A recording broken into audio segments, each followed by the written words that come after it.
Hi, I just want to go over how to set up these equations here for page 20 of your packet. We're going to identify the relationship and then write an equation and then solve the equation and substitute it back in. So those are our steps. I'm going to pause this video as I write in the relationships for 9 and 10. So we've identified that in number 9, the angle relationships are vertical angles, and vertical angles are congruent.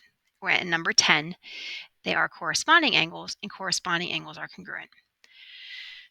So when you write the equations for angles that are congruent, then what you're going to do is whatever is written in the one angle is equal to whatever written in the other. So in this case, I have 4x minus 41 equals, that's the first angle, equals the other angle. They are equal to each other. So 2x plus 9.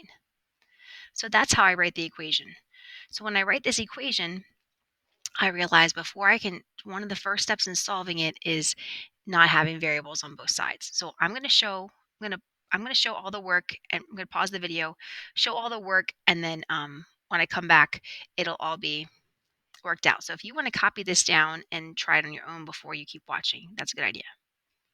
So I was solving and I ran out of room. So what I want you to notice is first I subtracted 2x from both sides because I want to have x's on both sides. So that gives me this, once I get rid of those extra 2x's, I have 2x on the left minus 41 equals 9. So now I just have a two-step equation to solve. So it'll be easy. So I added 41 to both sides, and then I would have 2x equals 50. Down here would be a 2x equals 50.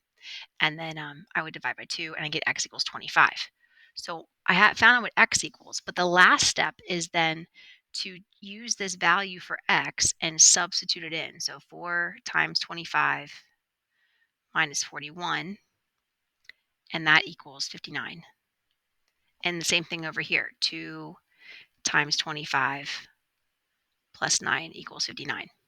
So now I get, since both of those equal 59, I check to make sure that they are equal. So that's good.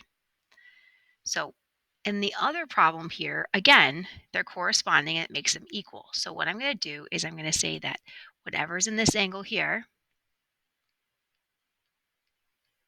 equals whatever's in this angle here. So now I have my equation. The two angles are equal.